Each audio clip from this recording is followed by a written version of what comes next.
Your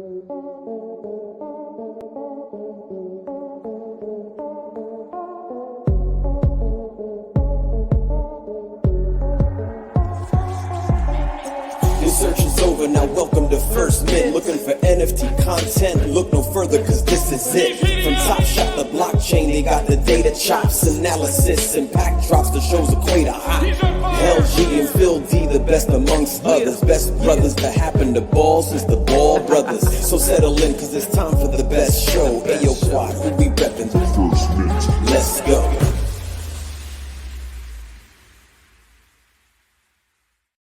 Whoa! Check this out. What is that? For people listening, I'm wearing a new what the T-shirt I hell just received is in the going mail. on? It is from the Worm NFT. I Oh ordered it. my It's a god. giant, like bright pink shirt, just with the worm's face right on the front. You look like you're about to flash us, man. That's what you're doing.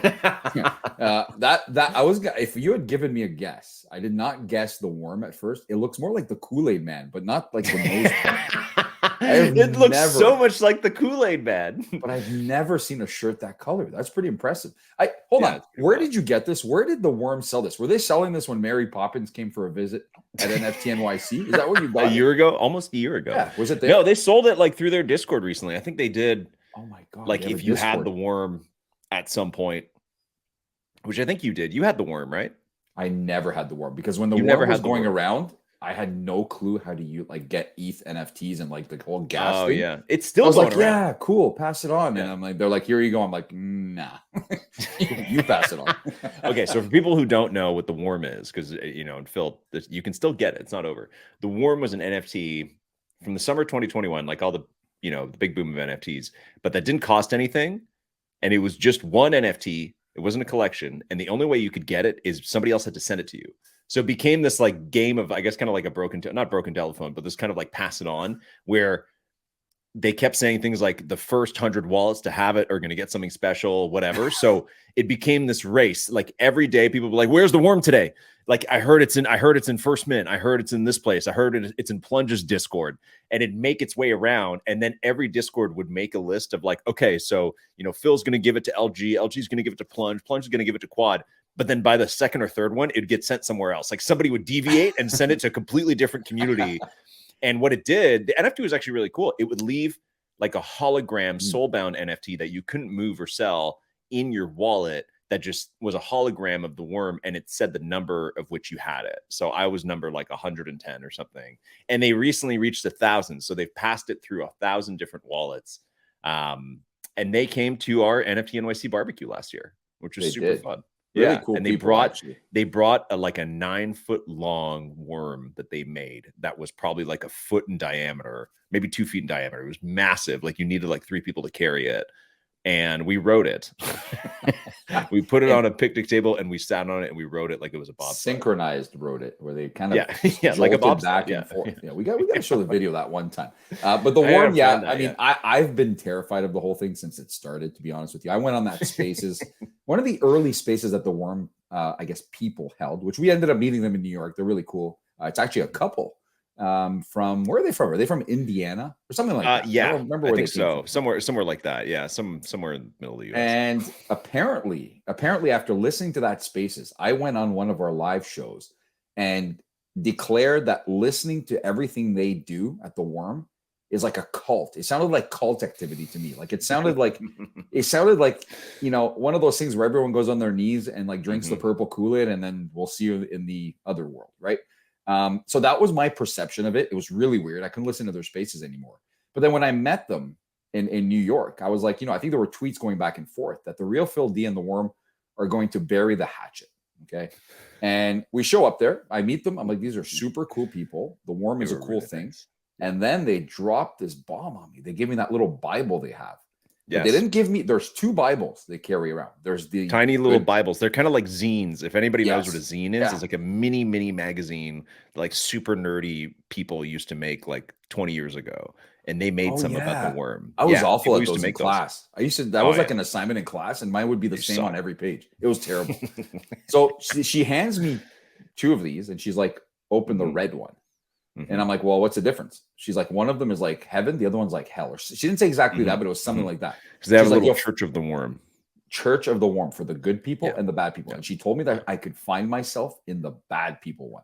So I opened the little Bible, and on page like 12 or whatever it was my exact quote, which I had no idea they had even paid attention to. My exact quote, that the worm and listening to their spaces is like being part of a cult. So they paid attention to every word I said, and they put me in the worm is a lie Bible. So actually, I had it wrong. The red one is not the hell one. It's the other one that's the bad one. Yeah, the red one's the fun one, and the green one, it's not hell. It's like it's more like a denial of the worm. It's like they kind of treat it like a bit like a church, like it's kind of a tongue-in-cheek religion, and that's kind of how they treat it. But really fun. Honestly, I think that's the kind of stuff that we need more of in the space. It's still going. It's still going. Like just really weird, kind of funny ideas, you know. And here's the founder of POAP. There he is. With the worm, with the giant worm. I'm going to put these links in the description. Goodness. Okay, so make sure you guys check them out on audio. But I'm going to put pictures of the little Bibles, and then also a picture of the POAP founder with the giant 10-foot long worm from our picnic last year on whatever island that was in New York. So, and you've got some celebrities in the background there. You got Raptor News, Lorax, King Dragon. This photo, all doxed secretly in the background of this one. This has to be the first time we actually talk NFTs in the first like 30 minutes of the podcast in forever. We have not done this in the longest time, right? We've gone into like some chaos and some stories, but this is the first time we actually talk NFTs right off the bat. And I don't know if that's a good thing or a bad thing. I don't know if we're trending in the right direction here. I mean, I think it's only really because I have a shirt that is there's zero chance ever in my life that I would be wearing a giant pink shirt with like a weird little face on it, other than if it came from the worm people, which is this is what NFTs have done to me. Is I'm wearing like a giant pink shirt, and you're right. Kool-Aid Man's probably the closest thing to it, because Kool-Aid Man is kind of like a minimalist Kool-Aid Man, like this Kool-Aid Man's son. Well, if you don't see the bottom there, it looks like you've got like it looks like two nipple covers, man. The eyes, no, seriously. It looks like nipple covers on it. So there now you see it so properly, high who has nipples all the way up here, man? Like that's really high. Some people have nipples like almost in their collarbone, and that's like pretty insane, man. Like the nipples are not like anywhere near. Who the hell has nipples in their collarbone, man? I've never seen that. Where do you get There's that? some people have like really high nipples. Some guys like okay. You go to the beach and their nipples are like pretty high, and then they have this giant like abdomen.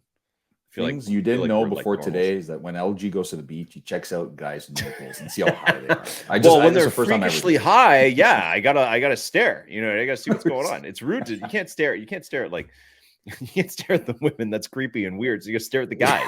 Oh my God, I don't know what's creepier, to be honest with you. This is getting worse. This is very warm. This whole conversation is very warm. Like, I have to ask you, LG, because I did see your social media on the weekend, your socials, and I saw that you saw more bears and stuff like that. Oh, that's right. Yeah. I know you've seen a lot of animals. Now that you've moved out west, obviously you've seen more animals than you've seen in your entire lifetime in the last whatever years. Bears, yeah. Forget the bears, though. I don't want to ask you about bears. I want to ask you because the anniversary is coming up of a huge event that happened in Toronto years ago. Have you ever seen, or do you even know what a capybara is?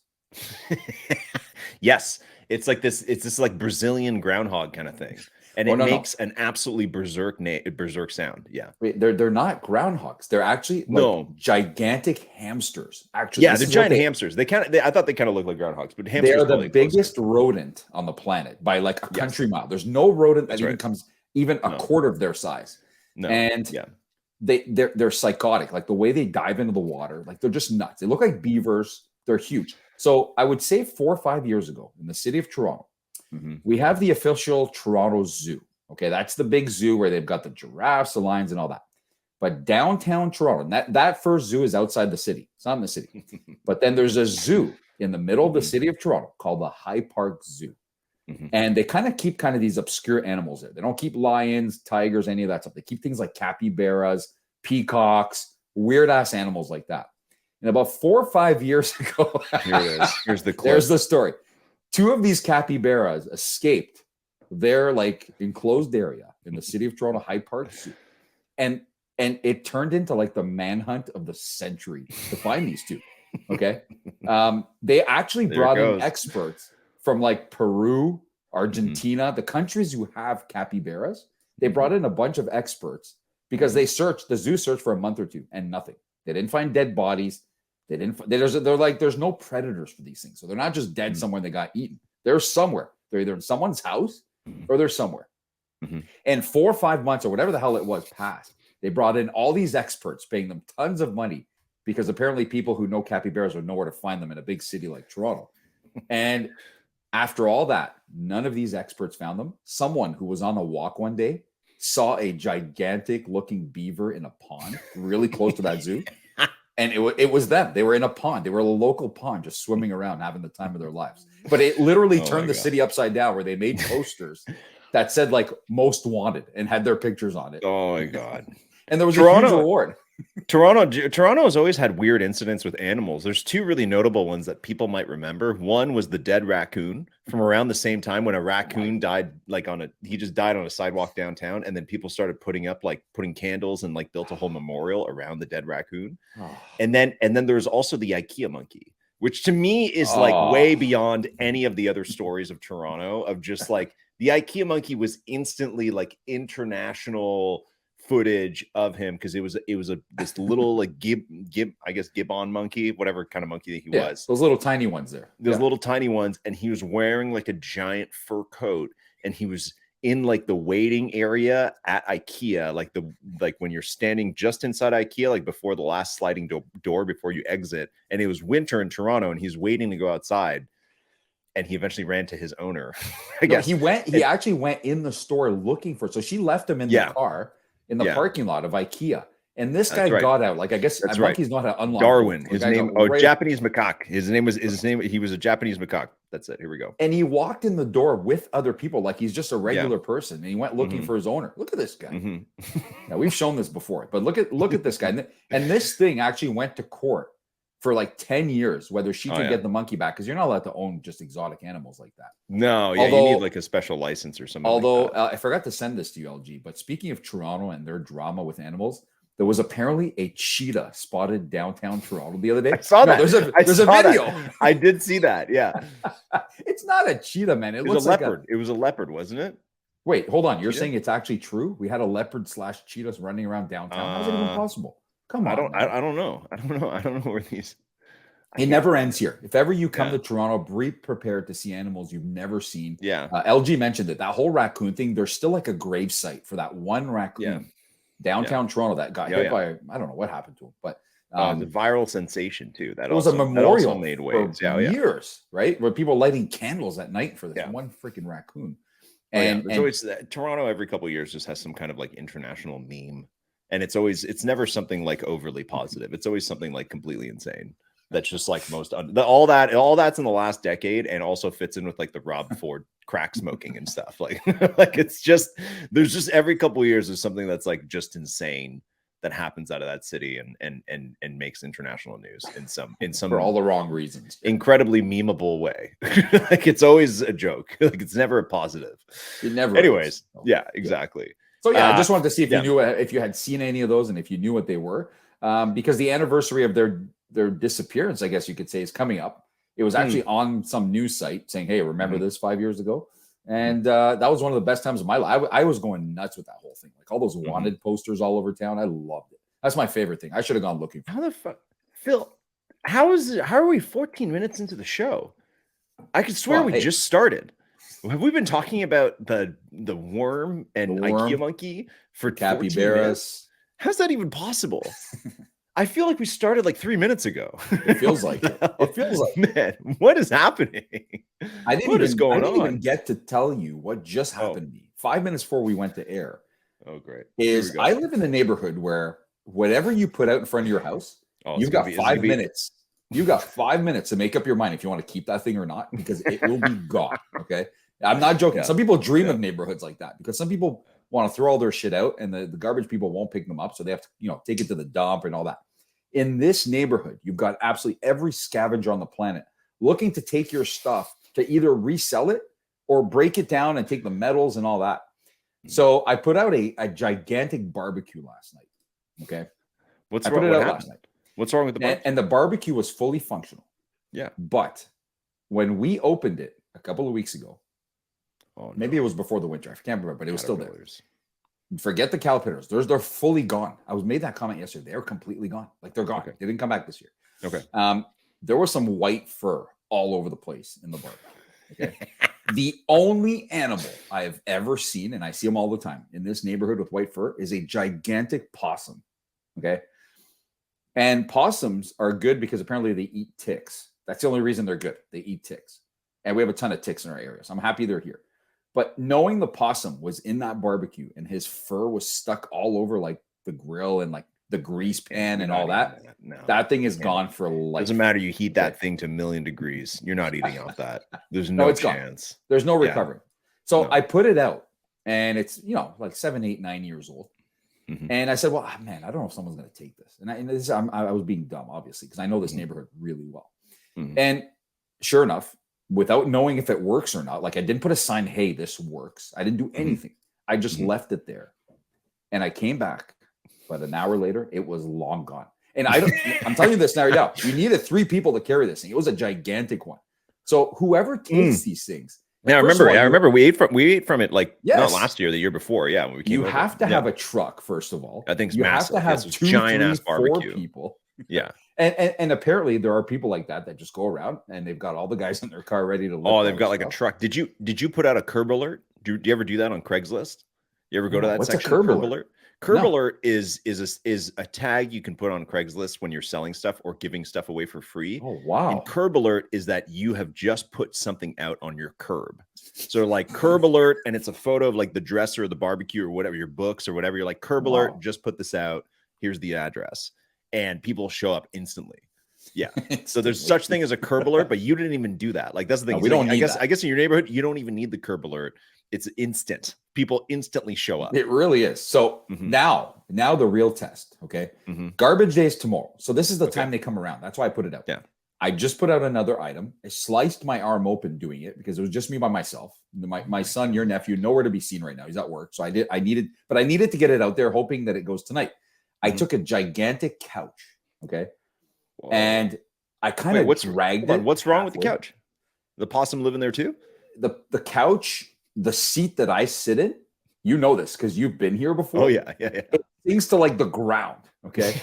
So when you sit in it, you're lower than everyone else. I can barely get out of that. Every guy listening to this, and maybe girl, but like every guy around our age listening to this has the exact same problem. I have the exact same problem on the couch where it's like I've started to like midway through a movie, I just shift over to the middle between that seat and the one over because it's so deep. It's so just exactly we like our seats. We sit in the same seat. We're usually heavier than our significant others, and that seat ends up just being like dented. So anyway, that it was old. It needed to go. We got a new one. So it was in the garage for the longest time, and we're debating whether putting it in the basement or putting it out. Putting it in the basement, I'm telling you right now, it's like when you see the movie, someone coming down the stairs with a couch and they get stuck because of the walls and they have to kind of push it, and then someone ends up like weird dying to your basement and you have to turn in such like a weird way. Yeah. It's just too much trouble for a basement that no one's ever going to go sit on a couch on. Okay. So I said, you know what? That thing's gone. But now it's literally a big crack. It's blocking the entire driveway. Okay. I've put it out there and it's on the clock. It's been on the clock for 30 minutes right now. And I'll have to give an update next week as to how fast a couch, and this is heavier than the barbecue. This is not a one person walks by here. Let me put this on my shoulder and take this home. Okay. This is you're going to need a big truck for this and some manpower, and we'll see how fast it goes. We'll see what happens. See if I can go 2 for 2 before garbage day. Wow. I mean, I think we're going to need an update by the time we're done recording as to whether the couch is gone as well. I can actually look on the camera, so that's how I'll do. Yeah, take a look. Wow. Well, thanks. I mean, sounds like you've had a pretty crazy day. Spring cleaning full effect at Phil D's house. It is the time of the year, right? I mean, getting rid of the couch. Phil, is there a new couch coming in? That's the big question. The new couch is already there, and the problem with the new couch is that. And I don't know if you've ever experienced it before. No, there's a big problem. The big problem is that it's got feathers in it. Okay. Oh, and I'm already a person that gets itchy on all sorts of. I don't have allergies, but I get super itchy. Gotta go leather, man. No. And I was warned before getting this that these feathers will come out of nowhere and like stab you. And I'm like, yeah, okay. What could a feather possibly do to me? But every now and then when I sit on that thing and I put my arm up or something like that, it feels like you get stung by a bee. Okay. Because it's the rear end of the feather that's sticking out, and it's extremely sharp. And then you pull these things out. But if I continue to pull them out, there won't be a couch anymore. So it's been an adjustment. I had to put a cover on top of it because I can't have this like feather stuff touching my legs. I'll get itchy for days. But it is comfortable. It's a very comfortable couch. I love it. Yeah.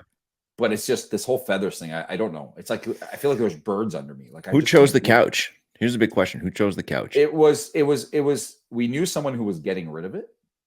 So it's not brand new. It's not from we knew someone was getting rid of it. So we, made an offer, said, hey, can we, we'll take it. So what is the most expensive piece of furniture you've ever bought brand new? Oh. Do you know that? I don't even know. I don't even know for me. And I want to know everybody else listening, like, please think on that. What's the most expensive piece of furniture you ever bought brand new? Like, what's the most you ever spent? New couch, new man chair, brand new bed. Bed is good. You need like where you should invest the most is your bed, computer chair. I don't know. It's stupid. For me, I mean, a bed is always expensive, right? A bed's always going to cost you quite a bit. So I think a glass table that we got a very long time ago had to cost maybe a couple grand, like a really nice glass table. Kind of not worth it now when you think about it. I do have a Lazy Boy chair. If anyone who lives in Canada knows what Leon's is a furniture store, and they've got a section for damaged stuff, right? So you go in there and shit's been like ransacked and beat up and all stuff, but it's brand new. It's just someone like kicked it while they were sitting on it and like flipped one of the arms off. Oh yeah. And they sell it at a discount. And I went in there and I've always wanted a Lazy Boy. And it had like all these cat scratches. I'm like, I don't know who in the store could have scratched it like that, but some lunatic came in here and just scratched the shit out of it, right? Oh my God. So I said, you know what? I don't care, man. Like, what the hell do I care? That thing's going in the basement anyways.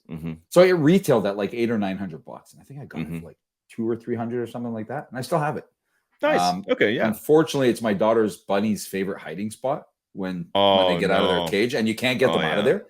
And you can't even like maneuver it because they'll get like squeezed in all the mechanics and stuff. Like just like they go in there and they don't come out. So I have to flip it upside down, like freaking dive in there and try and get them out. It's a mess, but it's that costs a lot retail. But I think a bed for sure, LG, and a dining room table, those cost a lot, man. Yeah. Right? Yeah. TVs are nothing now. TVs are nothing now compared to other stuff. We got a couple years ago one of those king mattresses, but that comes like shrink wrapped. Right. So it showed up at the door and it was like, I'm not kidding, like a box that was maybe like up to my chest. And it was like square, like a square kind of box, rectangle. And I was like, how is there a king size mattress in here? Like, you're like, I'm getting a king size mattress delivered. Like you're expecting giant truck with like 3 movers, but it's just one dude who just like plopped it. And, it was a big purchase because like, we need a good mattress. My back hurts. Like, let's make this, big decision.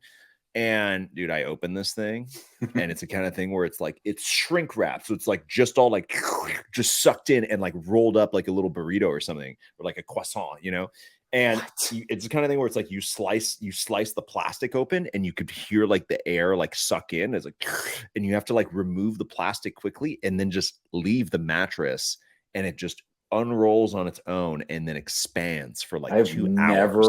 It becomes a king size mattress. It's an insane process. Does it re-shrink if you wanted to? Like, is there a process? You would need a couple people to come and help re-shrink that thing, man. Like you would need, it's like rolling up a sleeping bag. You know what I mean? Like you need to really like mush it in. There's no chance. But it's fantastic. Wow. It's been a fantastic mattress for like 5 years now. I've never heard of that. It kind of reminded me of those. Remember those little dinosaurs you used to get at, I don't know. Yeah, it's exactly like that. And they would tell you if you put it in like hot or cold water that they would become like life-size dinosaur. Yeah. And we used to put them in and they'd grow like a little bit. I was like, oh, okay. I thought they'd become like real dinosaurs. The thing was, like Honey, I Shrunk the Kids, where just and it'd be just the nastiest little glob. It'd just be like, it was nothing.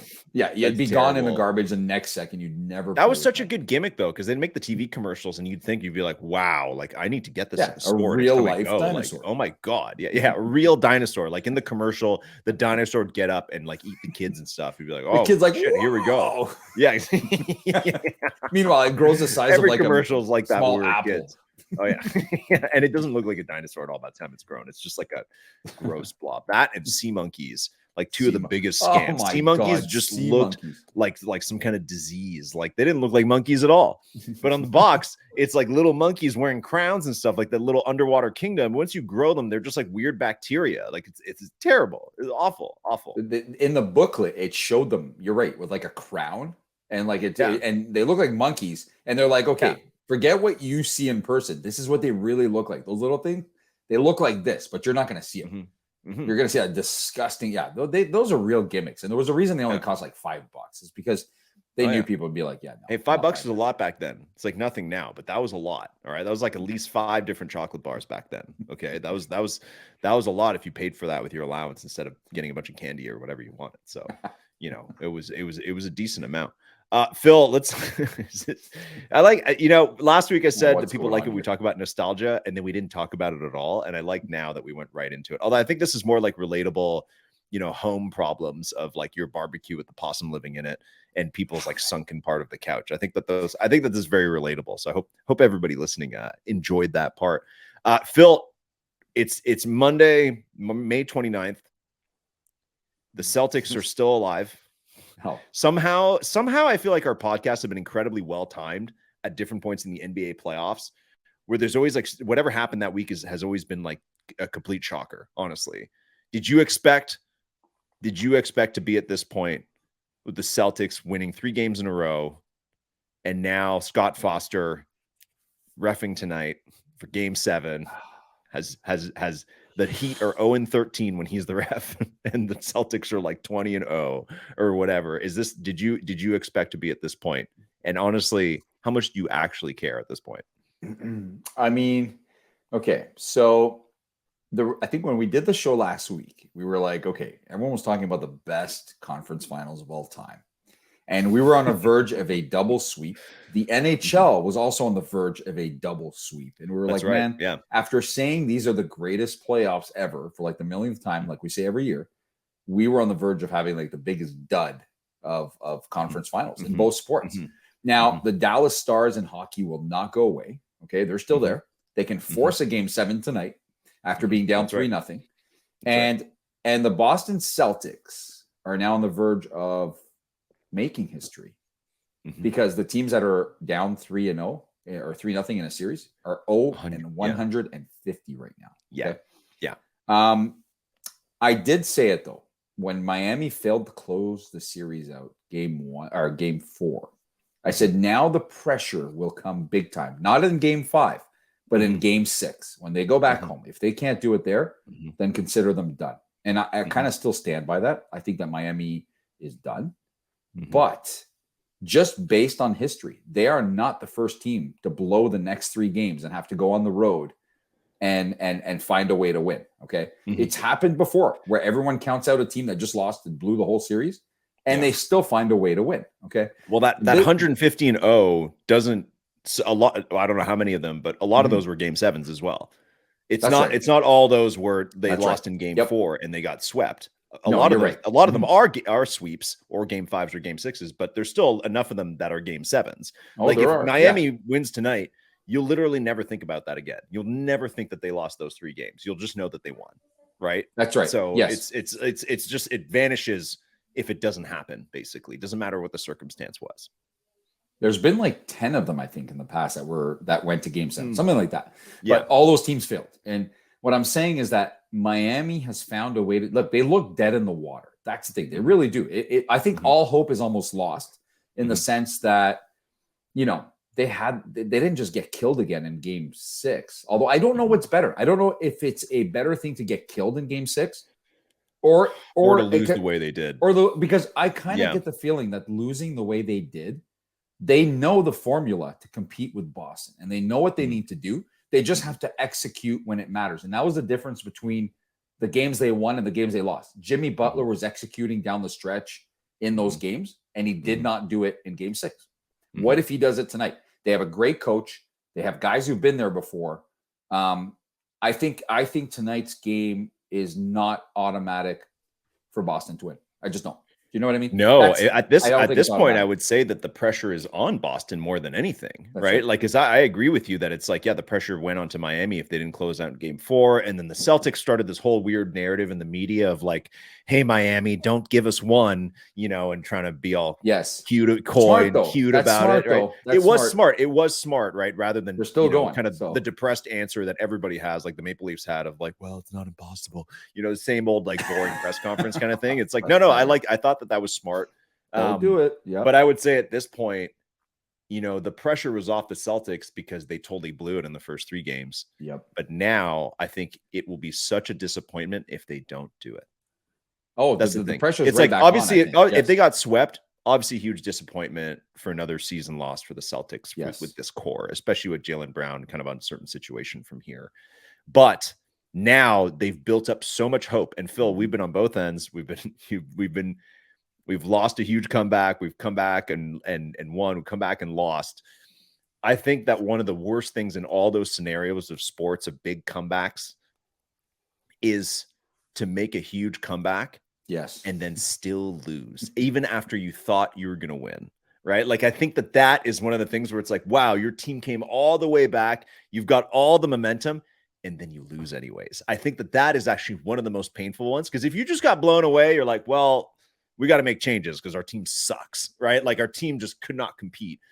But if your team couldn't compete and then suddenly could compete and came all the way back and then lost at the last second, that really sucks. And I think last year, that's actually what happened with Miami. They erased a 13-point deficit in game 7, which was a year ago today. The exact same teams, exact same players almost. Jeez. Miami was down like 13 points with like 3 minutes left and came all the way back within 2 points to Jimmy Butler getting the ball back on a turnover with 18 seconds left. And he ran down the court, and instead of just plowing straight to the net and putting it in, he pulled up and they still had like 16 seconds on the clock. Yes. He pulled up for this just insane 3-pointer that just clanked right off the rim, and the Celtics got the ball back. So he made a bad decision right at the end, got a little too cocky. And I could see tonight's game. It would be poetic justice if it was a similar situation, but it went the other way. I think absolutely there's no way this game doesn't come down to the last possession tonight. You would hope. But, you know, when things are, I don't know, is this game hyped? It's true. Sometimes you can have a dud of an anticipated game. You know, game 7 could be a total blowout. I do think, though, that at the same time as Boston having all the pressure, I think Miami still has pressure. Obviously, you don't want to be that team that blows the forever streak. We're talking the history of forever. But at the same time, the law of sports averages says it's bound to happen, no matter what, right? Mm-hmm. So my pick is for sure Boston. I think Boston gets it done. I just do. But I won't be surprised if Miami somehow pulls another one out of their hat. But it's going to take a lot, man. I think you just couldn't let Boston get away with that game 4. For me, you needed to end it there. And I know, I heard Spoelstra talking after that third quarter. And they're like, do you think you can come back in this game? He's like, I do. You have no idea how bad our team wants this. Like, I've never seen, like, our group wants this so bad tonight, right now. And when they didn't get that, was like, this could really, really spiral out of control now, because Boston was dead. Like, they were dead. And now they've got hope. And they were dead again last game. And they pulled off the stupidest possible finish on the planet of Derek White, of all people, grabbing a rebound and laying it in. Like, what is that? Right? Like that. That's one of those all-time like what ifs, especially if they win, of just like literally down to a millisecond. Like, that's the reverse of KD and his foot on the line, right? Yes. Right. This absolutely. could be a reverse moment of that, saying, if he doesn't catch that ball and just lay it in within half a second, like, how did he even know what was left on the clock? He didn't. He just had to get up there. He just went for it. Yeah, he's just smart. And Tatum went for it as well. Tatum was on the other side of the net as well. So Tatum was ready to do something similar on the other side. And it also has to bounce into your hands. Like, you watch that play again, it bounced into his hands. Like, you know, rebounding is hard in the NBA. Like, you jump up, but you don't know where the ball is going to go. You have to jump up before it's coming down to try and get it. And it landed in his fingers, like, exactly, like, perfectly. Like, it's not like he caught it on the ground as a rebound. Like, he literally jumped up and put it in perfectly. So that's a lot of luck. Yeah. So yeah, but that is how you win in the playoffs. And I don't mean it as like and that's one of those play, moments but it's you also go back, right? It's just yes, like, exactly. Every championship team at one point or another has some insane stroke of luck. Raptors always talk about it. The Kawhi shot is so it's insane that went in. It's not like it was a swish. It bounced 4 times on the rim. Like that's the most ridiculous thing in the world. And he didn't even really know if he got it off on time. He was like looking around. He's like, "It's good." Yeah, I'm not of course. Sure. He's like, "I don't know. Like we're not even celebrating. We don't really know what just happened." Yeah, he had to run around Simmons and then Embiid. Right. What a finish. If they win the championship, jump in his face. Yeah. If they win the championship, you're right. I think a lot of championship teams have that moment. I think that'll be it. Obviously, there's something along the playoff run. This was it. Like, yeah, you need how many seconds were they away from being done? 0.2? Like it's crazy. It was 0.1, like literally they reviewed it and he got off with 0.1 left. Right. So that's and that's fantastic. Man. Still can't stand Boston sports teams, so I hope they lose. But that's I'd love to see the Heat again. But I think at this point, it's going to be hard for anybody to stand up against the Nuggets. Like Nuggets look so confident and just they do, but time's ticking here, right? It's time's true. Ticking yeah, it's a long now and this series is going on. Obviously, they have time to prepare properly, but a bit out of rhythm. But yeah, no, I see the Nuggets taking care of business too. But I mean, I've been wrong on everything, so I don't know what to tell you. So I'll tell you, Boston wins tonight. They probably won't, and we'll see what happens. But on speaking of the NBA, LG, I know you saw this story. Did you see the referee with the burner account?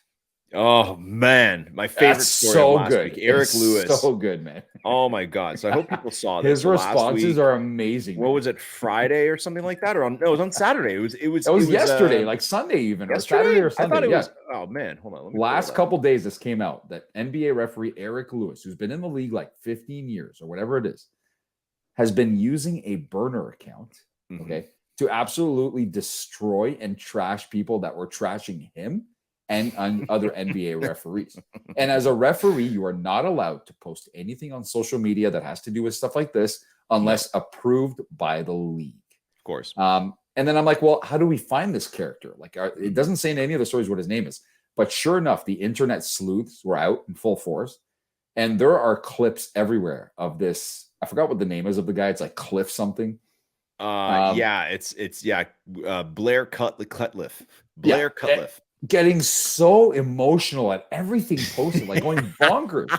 Like, and I've always wondered, like, if you're a ref, yeah, you know what? Sometimes you want to defend yourself because all they ever hear is criticism and people go nuts on them and they're not allowed to speak. So I'm like, I'm sure some of them go on social media and like use other accounts and just blast people. And I've always thought that, but I've never, ever looked into it. And now it turns out that, and if you read some of these comments, it's absolutely him. Anytime someone mentions him, he goes in there and goes bonkers. I love it. And is also Eric Lewis is also like was made famous already on the internet a week and a half ago. I think it was game 1 of Celtics versus Heat when Jimmy Butler like scored a bucket at some point. And then Eric Lewis, like there's a clip of him in the background where he winces. Like he noticeably like grimaces after Butler makes this like insane basket. Maybe he had some kind of bet. Let's see. They're going to play it. Here we go. You can see in the background. There he is. He's standing there on the left. And then as the ball goes in, he kind of like grimaces with his face and starts running the other way. Wow, that is insane. That's the same guy. I feel like that clip is actually what made people kind of investigate it. You know what I mean? I feel like that's kind of in order where that came out. Some of the internet sleuths were like, oh, that's weird. There's this guy, and they realized they find that he's maybe a Celtics fan. They look for comments about Eric Lewis, and then it was so obvious too, because the other thing, Phil, that you didn't mention, I don't know if you saw this, but the account that his fake Twitter burner, Blair Cutcliffe or whatever, only followed like 5 accounts, and one of them was like ESPN or something, but one of them was for like the obscure high school team that his wife coaches or something like that. Like it was so obvious that it would be him. And also he used like his normal email address for it. Not that Twitter publishes your email address, but it's like, I think if you try and send the recovery code, it probably like shows you a few things or whatever. But it was like, he didn't even make a burner like Gmail account or anything, which takes 2 seconds to make a burner Hotmail account or something. He just used his normal one. So not very good, honestly, at being, burning, but dishing out thoughts. He was actually, I think this came to light in a clip that we showed last week where LeBron James throws a tantrum after not getting a foul call. Yes. That was him. And And he was also the one that Pat Bev went up to with a camera in his hand and is like, look, you mother effer. All right, this was a foul, and Pat Bev gets a technical and gets tossed for that. Yeah. Oh, yeah, that's right. Him. Yeah, I forgot that LeBron foul, the one where he like went berserk the temper tantrum against the Celtics, the temper tantrum. That you're right. Pat Bev went into the crowd, grabbed someone's like digital camera they were filming with, and then showed it to the ref. That was one of the greatest moments of the whole season. And he got tossed for it, and he got a technical. But again, that was the Celtics again, right? And the clip you just showed. He's obviously upset that Jimmy Butler scores against the Celtics. Maybe he had like a first quarter bet or something like that. He definitely had. I think he had first, because it's tied 13-13. Yeah. So he probably had a first to 15. That's a common bet, first to 15 points or something like that. Which team? So not only was he obviously rooting for the Celtics, because the Celtics in the games that he refed are like 32-2 or something like that. And granted, Celtics are a good team, right? It's normal for, it's that's not necessarily guilty, because it's not like the Celtics were a losing team or have been for the last couple of years. But that's pretty bad. That's pretty bad. That's a terrible look. That's I wish the NBA put him in tonight just for kicks. I wish some people put him in. If he is reffing this game tonight, we're gonna riot. I was reading things about that. People are gonna lose it or something. But you know what though? It is interesting what you said. If he's involved in anything more than this stuff online, the NBA apparently does a really they're very, very strict on that stuff, and in terms of hiding it. They don't want people to know that these things might be happening.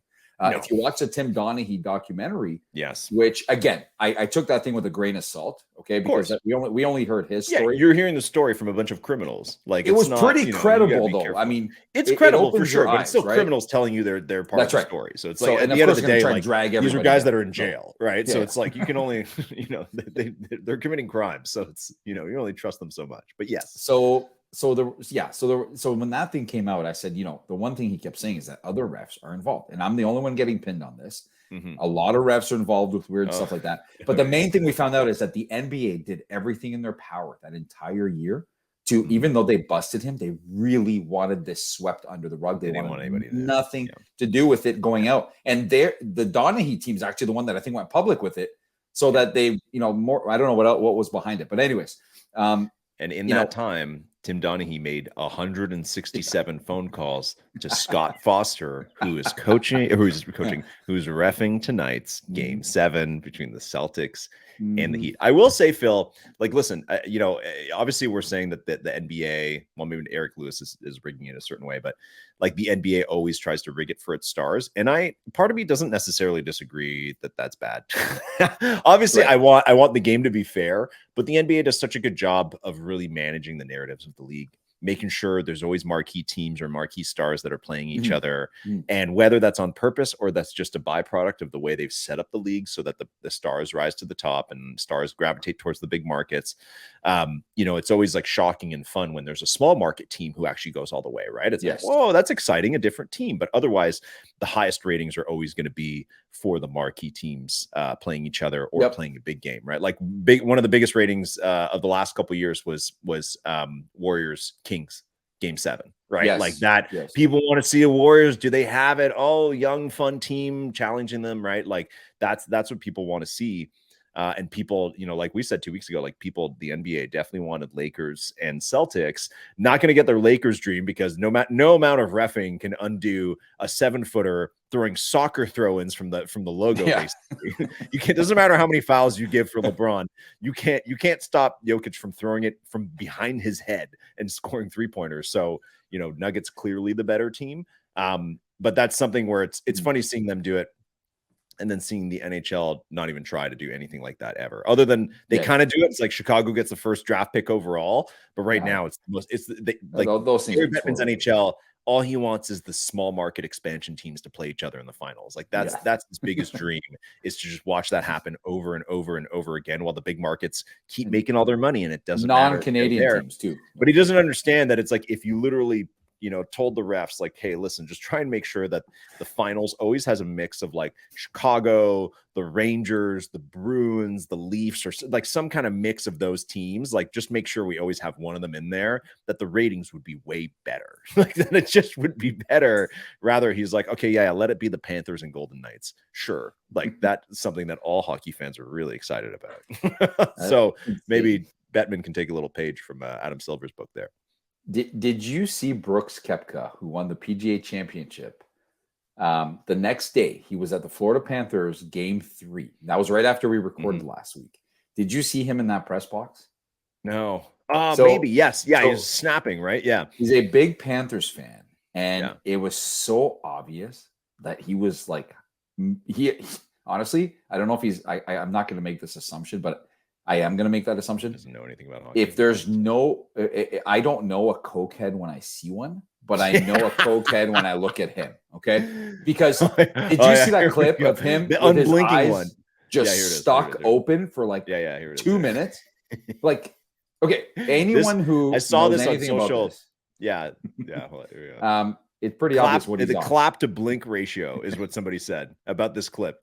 It's 22 seconds long. He claps every like 3 times a second, and then at no point does he blink. Yeah, look at that. That is like I said, I'm not a drug expert, but I will say that from some of the podcasts I listened to this week and what people have said, that is not a simple pill. That is a little bit something else. Because the next night, for Game 4, he was right back in the press box, and he did not look like that. Okay, he was back to blinking, and he was fine because he probably said, "Oh my God, look at me!" Like, people noticed, right? And in Game 3, that same game, he had Brady Tkachuk, brother of Matthew Tkachuk, who has been the biggest difference maker for the Florida Panthers.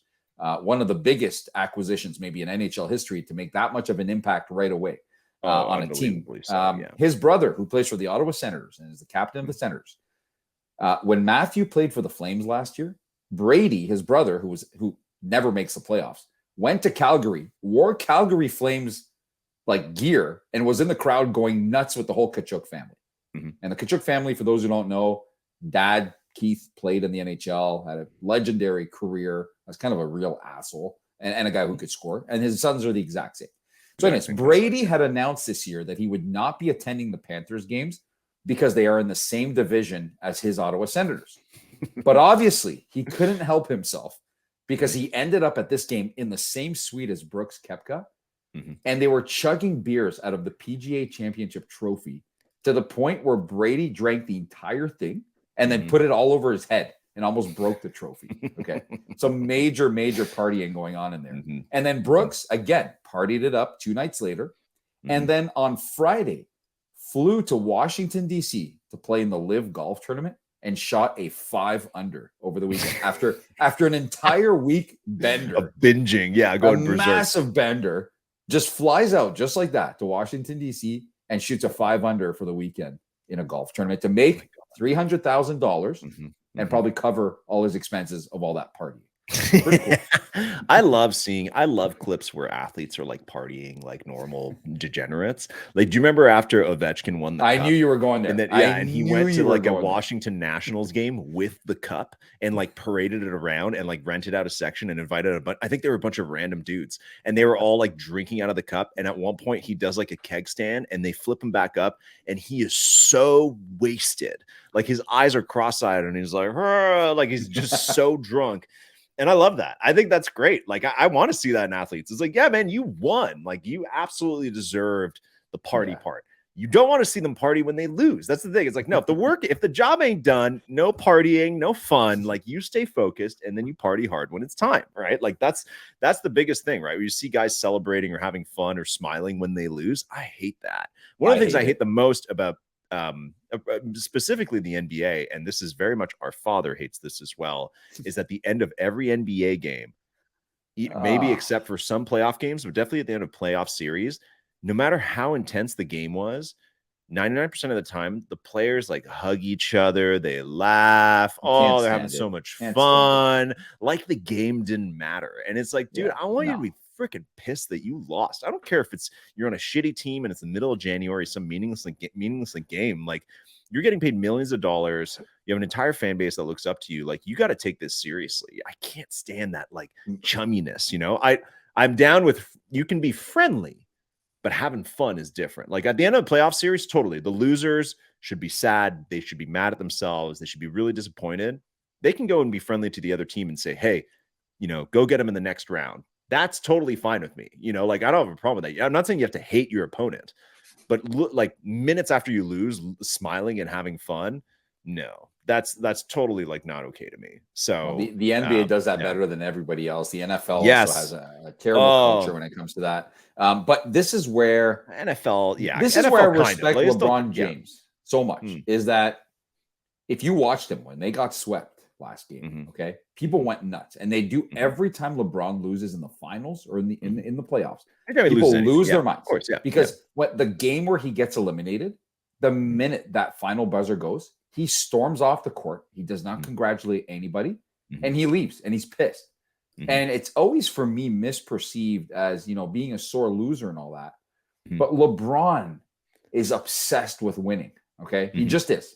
And, maybe not the greatest example for kids when you do stuff like that, but you can never fault him for his passion. When you watch other players in this league who continuously lose regular season and playoffs and are then smiling right after and hugging guys on the other team. Okay. Yeah. LeBron gives due where due is needed all the time. Just because he storms off the court and doesn't personally hug every player on the team that just swept him does not make him a sore loser. Okay. The guy cares. And I don't think anyone could ever fault him for that. Right. And the guy at 38 years old, and I know a lot of Lakers fans are like furious. Okay. Screw him. We don't want him. Get him out of here and all that. But the man at 38 years old scored 30 points in the first half of that last game. And, maybe they have a distribution issue on how that offense should be run. And maybe he shouldn't be taking the big shots anymore, or they should do things better. But let's make no mistake about it. The Lakers fans, you are not going to be in a conference finals without LeBron James. I don't know where you're getting this idea. Have you seen teams that AD was in charge of in the past with the Pelicans and stuff? Yeah, those were not like championship teams. No. They weren't even close to playoff teams. They were nothing. Okay? And Phil, I will say, it's tough. Like, I think it's really hard for teams who have moderate success when they need change. Right. And that's you don't understand that. It's like, don't forget, not long ago, before LeBron came to town, the Lakers were garbage. Like, from the end of the good Kobe years until when LeBron came along, trash. Right. And LeBron, his first season, got injured, didn't even make the playoffs. That's fine. But then recovered, won in the bubble, and had been moderately successful since. But this year, still got pretty far, still got to conference finals, got swept, but still close enough. And it's like him leaving. It's like, sure, you're going to blow it up and rebuild, but how did that go when you did that after Kobe? It didn't go anywhere. Right. You still had to, get LeBron to then attract other star players like AD, right? And I think even you and I are maybe a little bit hypocritical there when we talk about the Maple Leafs. We're like, man, blow it up. But it's like, hey, listen, we didn't make the playoffs for a freaking decade at one point, from like 2004 to 2013. We didn't make it at all. And as much as it's annoying now, you can't blow up the whole thing. Like, you still have to understand. Like, but that's the dilemma. Is like, is it better now to have constant playoff disappointment, or to not make the playoffs at all and be like a irrelevant garbage team for the longest blow time? it up. I still say blow it up. I've had enough of this. I don't care anymore. You know what? Other fans of other teams, quit your whining about your stars. But if it's Phil's team, fucking blow it up. Just nuke it. That's Who right. cares? Get rid of all these players, all these stupid players. Yeah, get rid of them. LG, we have some breaking news out of the NBA. Nick Nurse has reached an agreement with the Philadelphia 76ers to be their next head coach. Whoa. The irony there, and this is what pissed off the Raptors brass, is that it was before a game in Philadelphia that Nick Nurse said he's not sure he wants to pursue. Oh, it's because he went and had a little coffee with he went and, what happened probably before that game, before that press conference, is he went and had a little jam session with former First Mint podcast guest Daryl Morey, the president and GM of the Philadelphia 76ers. Probably, down in the, what's the name of the arena in Philly? United Airlines Wells Center? Fargo Arena. Wells Fargo, that's it. So he went, down in the tunnels there. Nick Nurse went in with his little guitar, because he's a musician, and went and bumped into Daryl Morey and played him a little song. Daryl Morey showed him some NFTs. They had a little chat about cool, like, nerd stuff. And then Mario was like, would you ever come here? And his nice, very soft approach. And, Nick Nurse said yes. And then they probably both made fun of Doc Rivers for probably about 30 minutes. And and then he said, go to the media and say that you don't want to be. Yeah, exactly. Yeah, go mess up your. Yeah, make it look like when you leave Toronto that you're not the bad guy. Don't make it look like we're the bad guys when you come here. Make it seem like it was Messiah and everybody else that was the bad guy that forced you out, and make sure also that you play your players 42 minutes a game for the rest of the season, so that if we happen to play you in the playoffs, your players will be completely gassed. That's definitely what happened. He was going at it with Embiid though in the playoffs years ago. I remember they had some back and forth. That wasn't that long. That was last year. That wasn't even last year. That's right. 2 years ago, because we lost in 6. The Raptors lost in 6 games to the Sixers in the first round, and the Raptors were not a crybaby or something like that. Like there was something there. Yeah, they had some, but I think that's smart. I think Daryl Morey is smart about the way he's trying to build the team. I think the Sixers are at the point like the Raptors were when they fired the coach of the year, and it's like, okay, we've got the pieces, we just can't put them together properly. The guy we had, who is a veteran coach, not doing it for us. We need somebody to come in here and get creative. I think that is, absolutely. Are they losing? Is Harden going back to Houston? Because that's been the big rumor. I don't know about Houston, but he's not sticking around. Although he's not sticking around, right? You never know, man. So who's going to Philly then? Lillard? Like what's Morey going to do? Like who's he going to go and get to complement Embiid? Because it's not going to be Embiid and the sad sack, scores that he has on that team, like Tobias Harris and all that crap. Like he needs another guy. Like you need at least another guy to be there to make that team competitive. I think there's going to be an explosion of big moves made in this league. I think there's a lot of teams in the league that are close but not close enough, so they're not satisfied. They have good rosters, but they feel that they're still a player away. So and Dame is not going to continue on in Portland. Like how old is he now? 33, 34. Like there's no chance. No, they can't. Like they're not going to win with him. Crazy, like it's right? And it's not because he's not good. Like it's just. There's like CJ McCollum had a better chance of winning last year after going. Yeah, like no, they have to give it up. I'm sorry, he's a great player, but like Portland, you got to blow it up, and you got to get rid of him while there's still some value in him. You have some good young players you can build around, complement, build something new. Go do that. Like get tons of value out of Lillard while you still can, because at any point the wheels could fall off when you're getting to that age, which is unfortunate, but it's true. So this is off topic, but I want to ask you something. Rewind one summer. Do you include Scotty Barnes in a trade for Kevin Durant if you're the Raptors? No, because that was on the table, and the Raptors said absolutely no chance. If Scotty I think Kevin Durant's washed. I think Kevin Durant's done. I think Kevin Durant sucks now. Like I don't think Kevin Durant. Sure, he can still score in volume and he's good, but I don't know if he adds that much to your team. Like what success have his teams had in the last? That's right. Since he played on Golden State. No, there's been issues off the court. Foot on the line against Giannis and the Bucks when the Bucks won. Yes, a big what if. But since then, honestly, I was thinking about this the other day. I was like, Kevin Durant is like kind of a non-factor to me now. Like huge trade to the Suns, zero impact. Literally, it did nothing. That was even a safeguard that is like, oh, one of our star players might get injured. Chris Paul got injured. Not Kevin Durant hasn't played the same position, but still, like we have another star, one of the best players ever. Didn't move the needle at all. It didn't do anything against the best team in the league. Like not even close. Like that series wasn't close at all. And he was hurt again half the year. Like the same old story. Like I don't see KD as a relevant player, and I don't think he's been relevant for a long time. And he's not as bad a culture killer as Kyrie.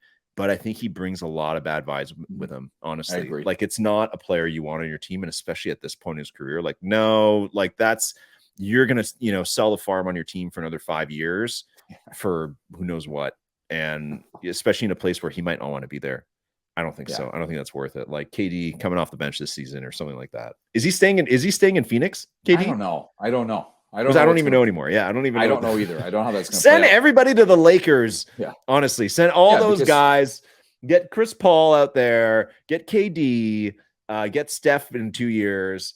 Get unretire Carmelo. Get all unretired Dwayne Wade, put everybody on like 1 year entry level contracts on the Lakers and just make it a hilarious. Put the whole last banana season. boat in Los Angeles. Yes. Yeah, get the whole all those banana guys, boat. all the stars of the last like from 10 years ago, put them all on the same team. Get Chris Bosh back out here to play a couple games, whatever his problem is, blood clots, or I don't know what his problem was, but get him all the way back out here. Put them all on LeBron's team love for to like see it. one last, and then LeBron plays this comical season with all the other Hall of Famers, and then he plays the year after wherever his son gets drafted, and then that's it. That's the end. That's the end for LeBron. He doesn't need to do anything else after that. He'll like they'll set a record next year if they do this plan. If they get all these weird players, they'll have the record for like most all-star appearances on one team. You know what I mean? Most cumulative, like the starting roster will have like 95 all-star appearances. And then the first to ever miss the playoffs with that many guys who made the all-star. Exactly. Like the hilarious team of old guys. But you know what? People would go to see them in every single city. Of course they would. Team of weird old stars.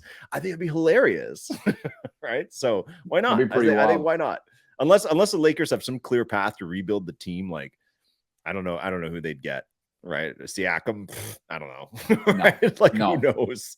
And then the Milwaukee Bucks hired Raptors assistant coach Adrian Griffin. Adrian Griffin. Yeah, and they said that Giannis demanded that he be the guy they hired, which I found kind of weird. I'm like, what's Giannis's connection? You know what it is, Phil? You know what all this is? Like all this, the connection. Nick Nurse going to Philly. It's all the hugging and laughing they do after games. That's that's their networking. And, and they always do this when they talk to each other. They're always doing this. They cover their hand. They always cover their mouth so the TV cameras can't pick up what they're saying. Yeah. They always talk to each other like this. So for sure, every time they play each other, they're talking about like, man, I'd really love to play with you someday. Like that's definitely the kind of stuff they say to each other. It's like full on tampering after the games. Just let it be known though that while coached by Adrian Griffin, the real Phil D is 1-0. in basketball games.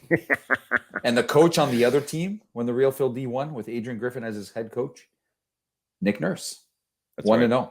So if you're asking me who, we won by like 30 or 40 points. It wasn't even close. So. All right, Phil, let's talk. Okay.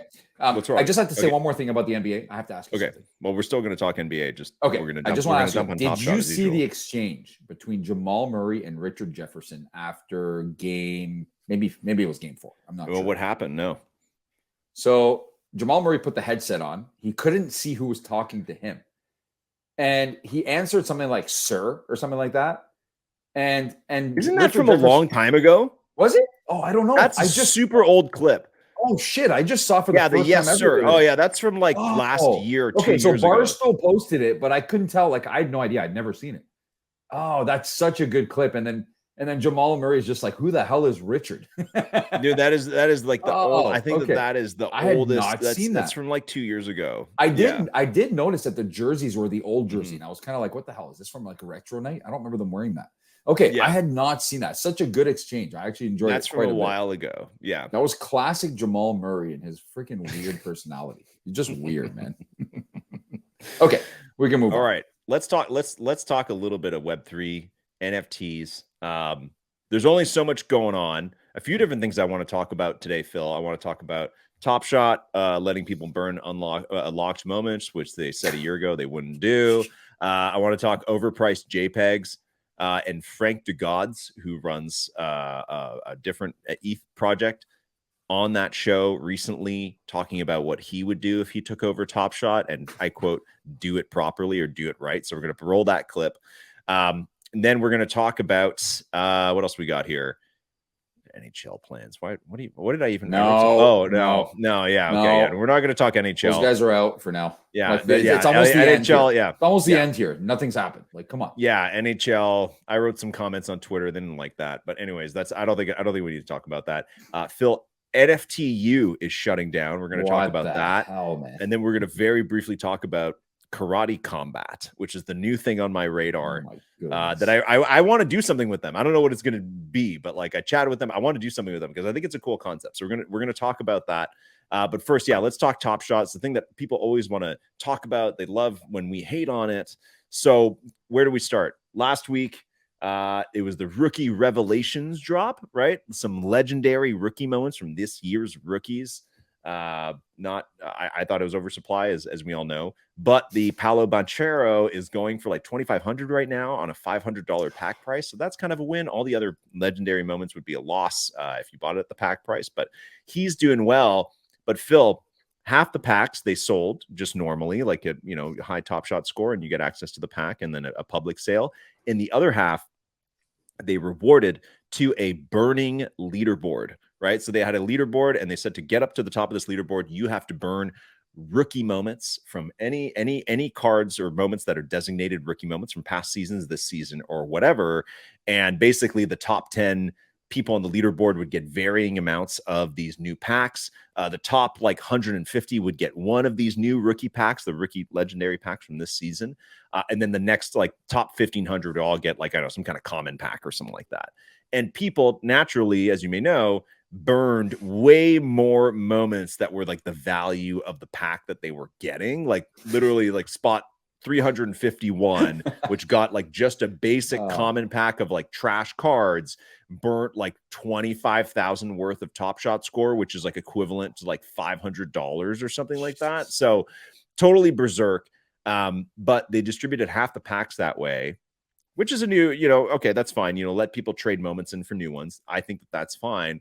What they did do though, is they let people, because they're burning the moments to trade them in, they let people burn locked moments, which if you remember the blog from last year about locking, there's specifically a portion in that blog that says none of these moments, once you lock them, can be traded in or burned. And they let people do it.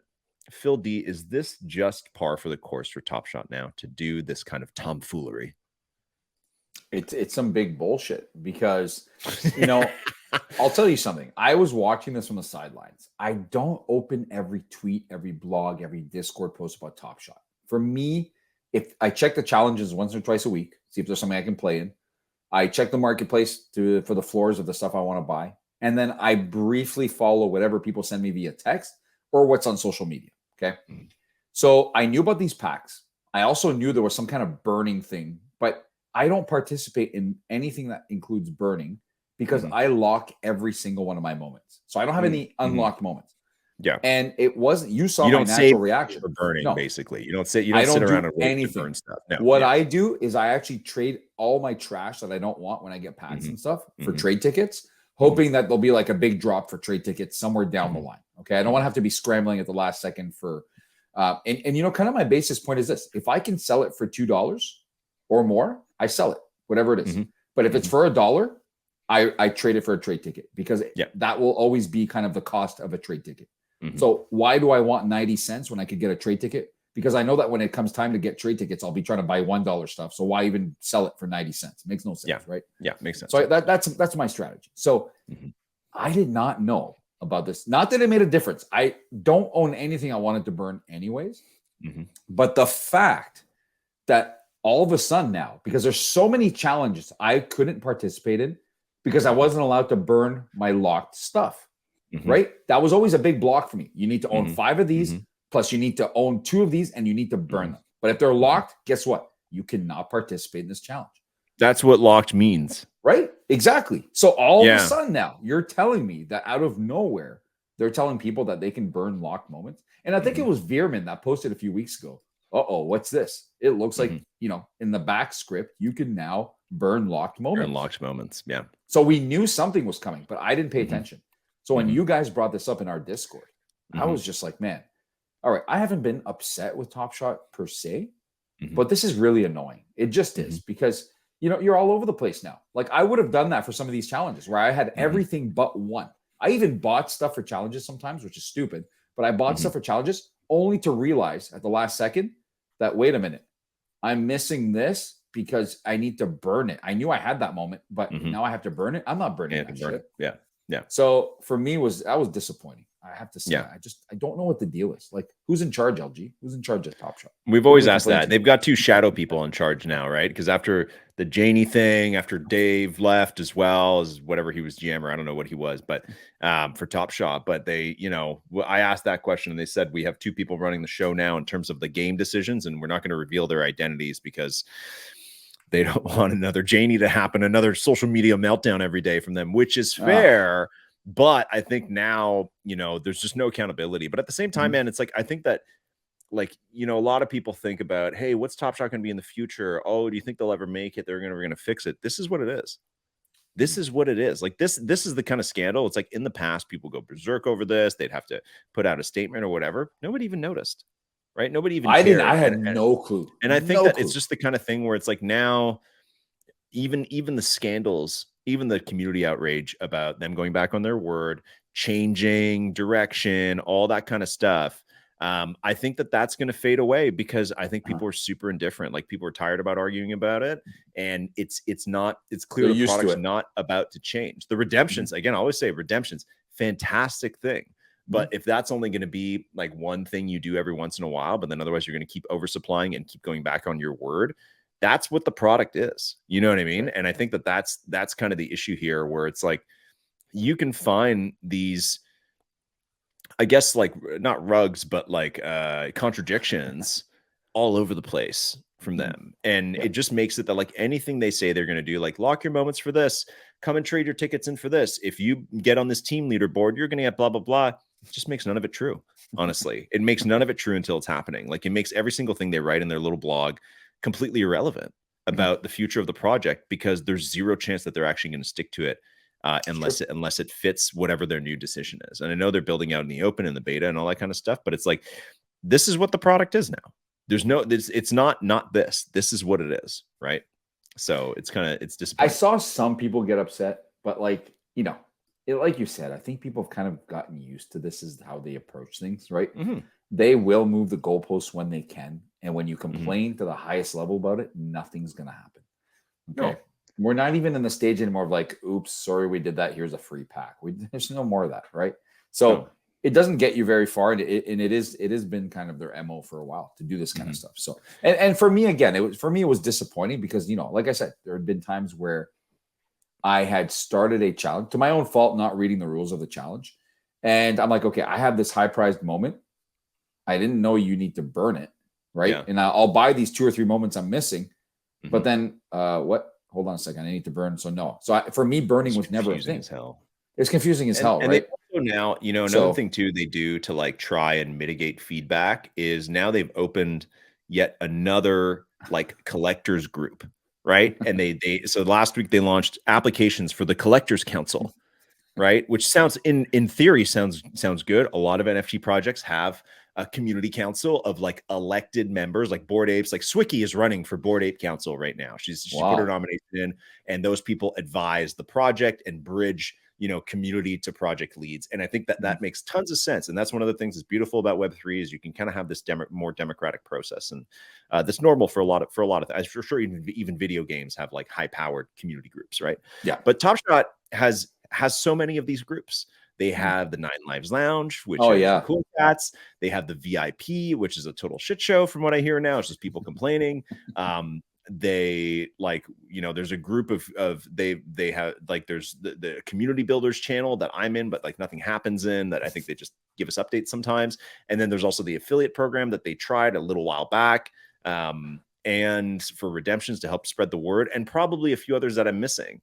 And it's like, I just don't understand. I feel like they're just trying to create a new group of hardcores to tell them what they want to hear. Let's filter out the people who only have positive feedback, and then put them in an important group and listen to them.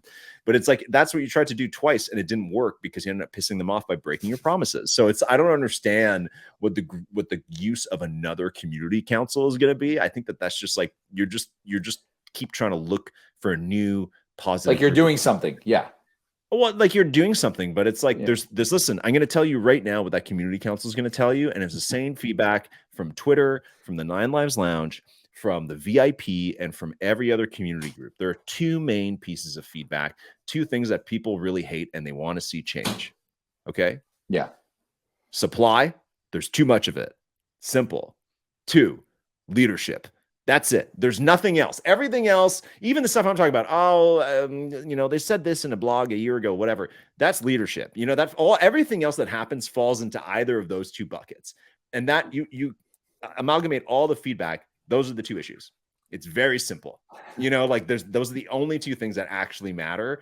And until they're willing to change either one, it won't change. You can make a million community councils, you can make a million teams, you can send people to games, you can create all these redemption things, whatever you want to do. That's what the community wants. And I don't think the community is necessarily wrong that those things need to change for this to become a more positive project or whatever you want to call it, like fix it or whatever. Or maybe it just is what it is, Phil, right? Maybe this is just what it is and this is what it's always going to be. Yeah, I mean, it's I don't even know who's making the decisions. That's the thing, right? Like who? Well, that's it. Who's in that room that came up with this idea? Do you know what I mean? But like it's the point where it's like leadership is so contentious that they now need to hide the people and leadership. Think about that for a second. Yeah. That's like, wow, we've done like our leadership has been so not bad, but it's been contentious. It's been such an issue that now we have two new leaders. We're not even going to tell you who they are. Like that's to the point of which the culture of leadership around this platform is broken, that it's like they need to hide the people now. Like that's not because what are we even doing? Really you can't even be seriously. Like, who made this decision? They're like, we're not going to tell you. It's a secret person. Like, really? Like, is that what's happening? Like, you need a culture change. It's not that we I don't know if it starts with collectors. Sorry, Drew Austin. I don't think it's the collector's fault in any of these cases.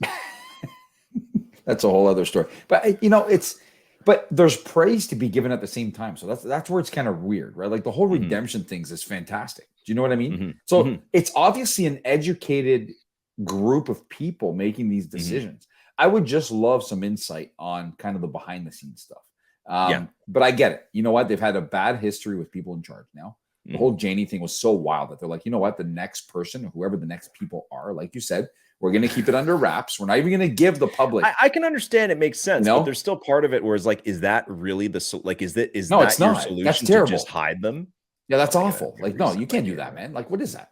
Who the hell? Yeah, like is that like what are you admitting to? That it's like either the decisions are so bad that you need to hide the people, or like you've fostered such a terrible, toxic community that you need to hide the people. Either way, it's a bad message. So I think it's like I still, you know what, and I think I still agree with you with what you had said about Roham when the stories about him broke like a couple months back about his private jets and his big mansion and spending all the Top Shot marketing money on doing fun shit. I think people would respect a leader who leans into that. Like I think inevitably for leadership, people will respect an honest asshole more than they'll respect a nice liar. You know what I mean? And I think that is super valuable. And even listen, Canadian leadership, it's a really good example that it's like, and that's a whole other bag. But what I'm saying is like with Roham, it's like, listen, cool. I don't know if he's an asshole, but I'm just saying it's just like you spent the Top Shot marketing money flying around in private jets and wooing people.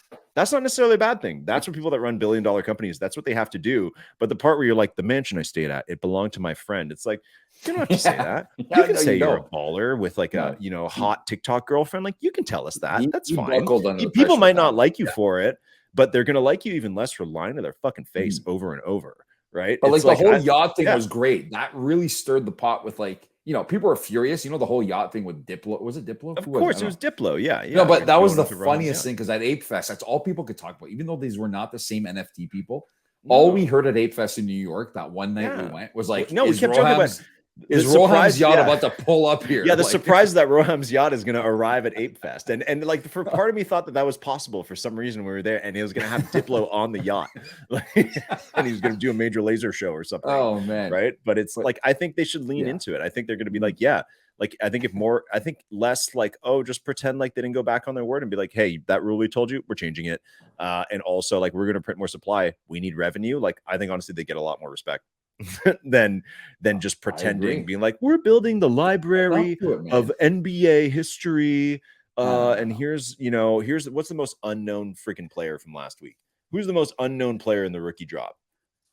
I saw it today. Somebody posted it today. It was some guy I had never heard. Tari Eason, Johnny Davis. Johnny Davis, Daniels. Come on, that's awful. We don't need legendaries of these guys, man. Terrible. From a game. No, seriously. So they've kind of got the optics correct in terms of like, again, with the redemptions concept, but they're still out of touch with what collectors would want. right? Yeah, like NFTs are a What is cultural that, thing. man? At the end of the day, this is a cultural product. It's not just this some hard like Facebook-like product where it doesn't matter what the internal culture is. If the product worked, the product works, and you grow to 1 billion users. No, this is an emotional thing. It's fandom. Like you can't gloss over the part where the culture is broken and that you're trying to sugarcoat and gaslight people, right? And it's the same. We say the same thing every week, Phil. Speaking of leadership, so there's an interesting clip from Overpriced JPEGs that did. We had Carly on the show a couple months back. Runs a fantastic NFT podcast, and she did a live interview. She's been doing a live tour where she interviewed Kevin Rose, who runs Moonbirds, who also had some questionable comments earlier today about his own collection. And then also Frank DeGods, who's this young dude who runs a collection called DeGods and Utes that recently moved to Polygon. That's also really hot, does a lot of volume. And they talk about sports. And let's take a look. It's a minute and a half. Or you buy whatever their merch is, et cetera, et cetera. You have a digital twin, and then eventually that market just overtakes the physical market for the reasons you outlined. This is, again, one of those left curve things, but it's like, I think it just has to still be cool, because owning like a rookie LeBron card to most people in basketball is like, holy fuck, like, damn, you're cool. Like, that's cool, right? Objectively. And my dream, I think the contract expires 2026, like for the NBA digital collectible rights thing. I want to like run Top Shot back, but just do it in a way I think would be really, really good. I think that they pioneered the space, did a lot of things really well. But to me, it's like, it's very simple. Like, is the guy that's a basketball fan going to be able to flex to his friends that he has this collectible that are also into basketball? And will they think that he's cooler for having that? Because that's why people buy rare Jordans. That's why people buy like all these, sports memorabilia. And I think that when you try to like literalize it too much, like with the crazy videos, like the pack mechanics, etc., you lose a little bit of that simplicity. That's like, oh, LeBron rookie, duh, rare, right? Like that's like a simple thing. And I think, like if we were to do Top Shot, we'd probably just stick to only rookies, right? Like maybe it doesn't make sense to have a clip for every highlight, that kind of thing, where again, just got to be cool. Like, and because that's so much of what the digital collectibles market is going to be just driven by. And it is even to the bottom level with like Fortnite, Roblox, whatever. You know what this guy sounds like? He sounds like, you remember when they did the KD commercial? Top Shot did the KD commercial. Yes. There's the two guys talking to each other on the basketball court, and then KD walks by. He sounds like one of those guys. Like he sounds like the market they're going for, where they're like, oh yeah, I have this, I have this. He sounds, and he's the same age. Phil, what do you think of that? Is he right? And should Frank DeGods be taking over NBA Top Shot in 2026? Before I comment, I need you to pull that clip back up on Twitter, because I just saw something that if I don't see it right now, I'm going to forget about it. On the sidebar there, beside the clip, it shows you who's on Spaces and stuff. Oh, yeah. And one of our day one listeners, the first ever show we did, okay, he's been in many of our chats, okay, I saw that our good friend Poker Pro Eric is not just listening, not just speaking in, he is hosting a Spaces called Hustler Live Monday. Canceled. Let's listen in. Let's see what it's all about. Yeah, people get fatigued. They lose a lot of money. They can't come back, or they don't want to, or they're not feeling it, or they feel they're playing bad, or they're tired, or they get Put sick, some emojis, or, whatever. So throw an emoji up there, can you? We've been, you guys know, we've been moving these pieces around. So that one. He's going to message us immediately that we're here. Every day he's going to think we got hacked. Hey, Nick, they only listed 6 players for now. Do you think he's going to try to get another? He's incoming DM from Poco Pro Eric. I can guarantee my. Also, Fungible John, who is part of the First Mint, is listening to a Spaces called that has 171 people listening to. Is that Gop? I was going to say like 180 on how they look.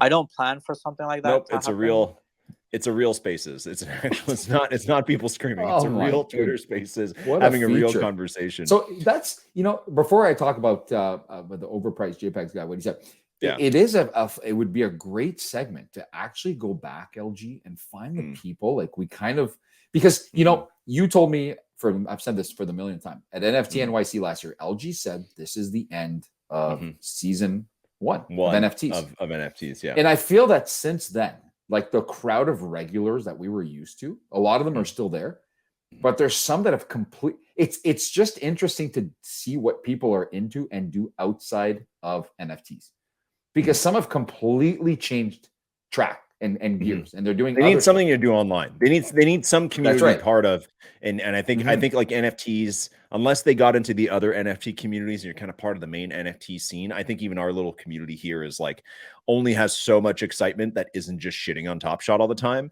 right? It's like there's nothing to talk about with So Rare right now unless you're super into soccer and you just want to bet on it, right? So there's only so much you can say. So yeah, I think people have kind of dissipated a little bit. Yeah. So, but see, that's a name I hadn't seen in months. And I don't even know what he's up to. And now I find out today that he's hosting a space called Monday Live Hustler is canceled. Like seriously, Hustler Live Monday is canceled, and yet there's still a Spaces about it. I don't know. And Phil, what do you think of this tweet? What do you think of my tweet from last week? This is what we need to rally our community back together. I wrote this. I think people really enjoy this.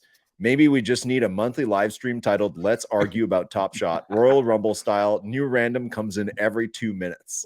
And then people wanted to talk about how people and somebody said, "How do you?" Real Bernardo said, "This sounds amazing. How do you get knocked out though?" And I said that if you say Roham's name at any point, you're out of the Rumble. That gets you kicked out immediately. We have to start saying his name right. It's Real Bernardo, because Bernardo around here again. We just can't be saying serial killer. Like, that should be banned on everything. But that concept is actually fantastic. You'd have to go back to the old ICQ concept of voting people out of like chat rooms, where if the majority says yes, that person's kicked out. They're fully kicked out. We used to do 30 or 40 people rumbles, and people would actually fight at school the next day over getting kicked out by somebody. I agree. Yeah, we got to look if YouTube has like some kind of voting system that's native that we can integrate. Because then I think it should be like every 2 minutes a new person comes in, but every 2 minutes a new person gets kicked out. And we don't tell you who the 30 people are. You bring in the most random, like haters, lovers, staff members. It's like Masked Singer, but it's arguing about Top Shot. Number 29 in the There's a huge market for this show, Phil. Roham, oh my Fake God. Roham. Fake Roham. That's a great or the guy with the Roham ballers.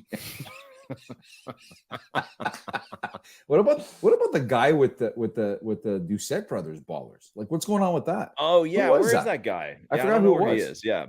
He's in our Phil, Discord. we got to wrap up soon. Okay, rewind. Go all the way back to that clip you had showed. Yeah. Okay. Thank you. Yeah. I believe that they're on the right track of not just. I don't agree with the just rookies part. That would get. I mean, you'd have nothing to do all season.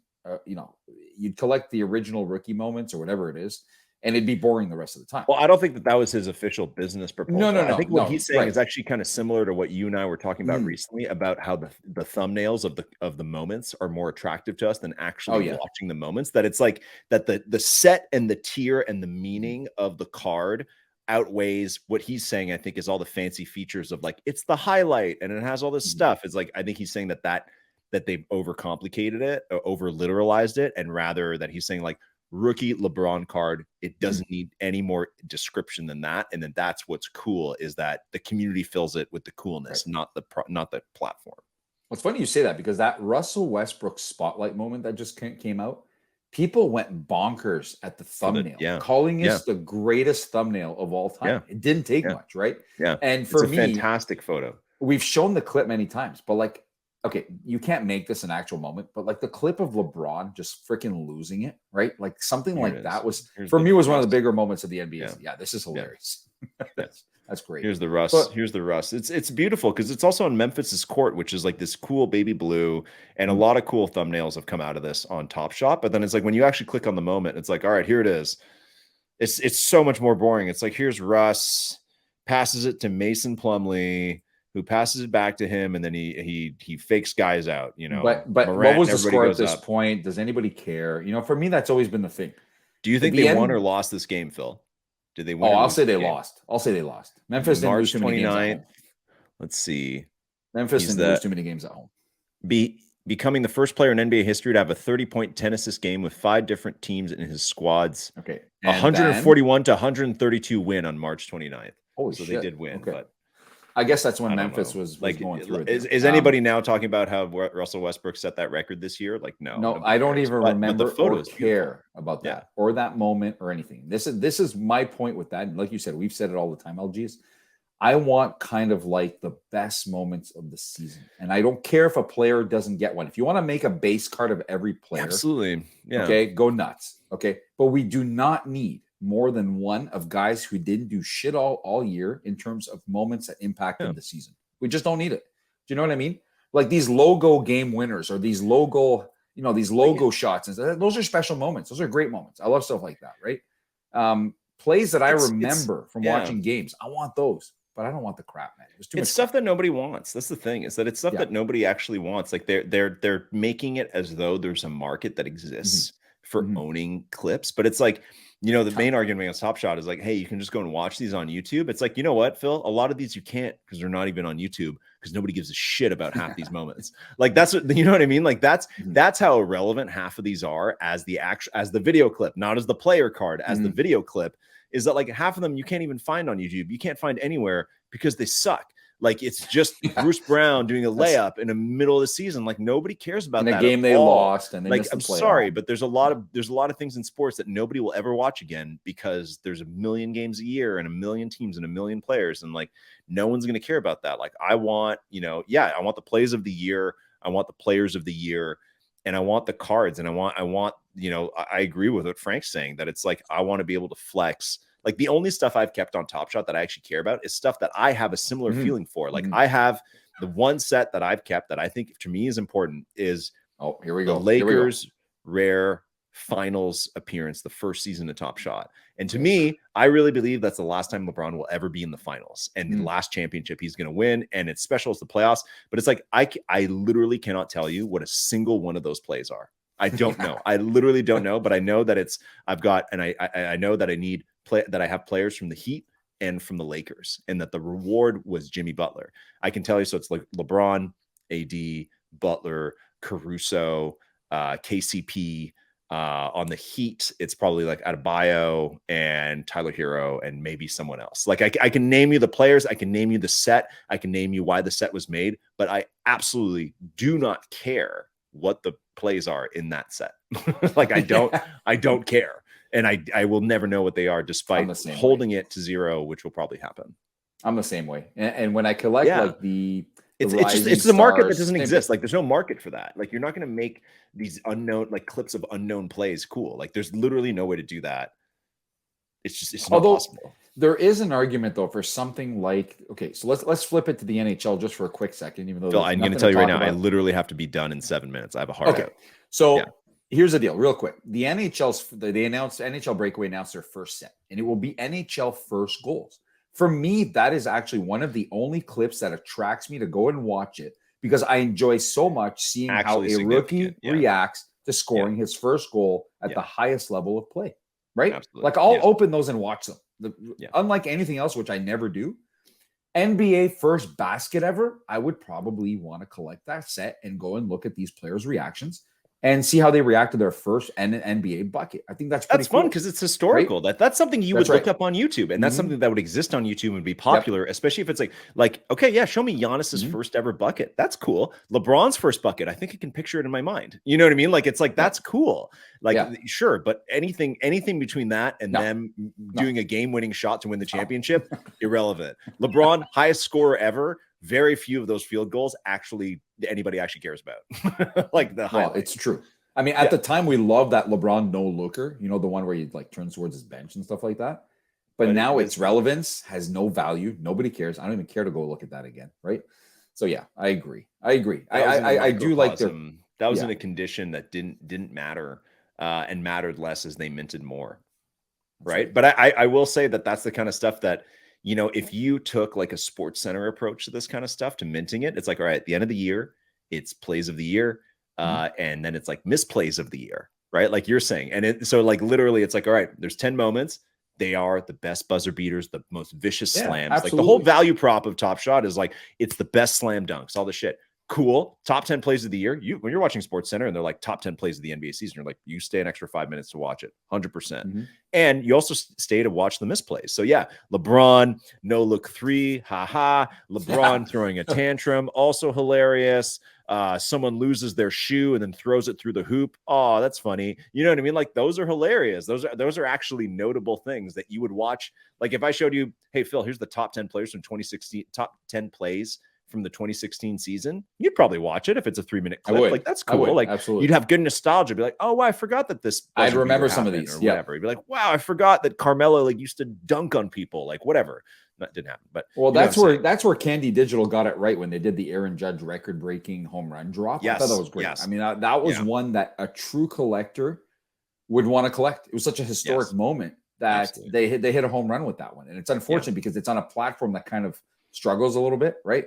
But that is absolutely the right concept to do. Is that when that happened? And Top Shot, kudos to them when they did the whole LeBron thing when he broke the record. That was one of the best things they've done. Yeah, right? In the moment, you saw thousands of people who had never, who hadn't been on Top Shot in years, but they were so caught up in when that moment happened that they're like, yes, I need this immediately, and for good reason. So, like, I think that kind of stuff is super, super smart. But you offset the good you do with that by minting. Like, hey, here. Let's find one. Let's legendary. These rookies with legendary. Here's a Johnny Davis play from April 4th, 2023. Like, no, that's terrible. No, for like, what? no, nobody wants that. That's like, that's awful. you offset the good that you do by of actual good curation by 90% of the rest of the stuff being horrific curation of stuff that nobody wants. I think that's the problem. Like, even the Jaden Ivey like legendary they put out is from December 18th. Like, you know, Jalen Williams, March 29th. Like, these I'm sure he had a good game, but like, man, like it's so random. And then also another thing, NBA bucket. You know what? I'm gonna make another point too. Another thing I hate about these rookie legendaries they put out is that Top Shot did a good thing, again, to Frank's point, where he like pointing out the rookie things. And they said they made the rule last year and they've stuck to it. Every player's first game will always be immortalized in a 4 badge moment. And it's always going to be minted to 4,000 no matter what. So that way you can consistently be like, all right, cool. I want every rookie's first game, very similar to what we're saying, probably their first basket, right? And you have that as a moment. That's great. What a great concept. But you kind of rug that with these legendary moments that have draft footage. It's draft footage. So you click on this Jalen Williams, and I have the Jalen Williams rookie debut, his first bucket. Wow, that's the rookie card, right? And it's like, no, now there's a Jalen Williams legendary that features a moment from March 29th, but also is him shaking hands with Adam Silver. And then it cuts to a moment 6 months later, like, or a year later. Like, that is so strange and stupid. Like, I like draft footage. Great. Adding it randomly to these end of season legendaries. Like, okay, so what's the other one? Is that not the premiere? Because, okay, well, here's the draft. Like, that's so fucking dumb. That's weird. There's no clue what they're doing. So anyways, I always end up on this rant. Phil, I got to run. Wow. I'm sorry. We're going to talk about karate combat another time. Maybe we'll save it for next week. I'm going to be a little announcement. I'm going to be deep in the bush this week on a canoe trip.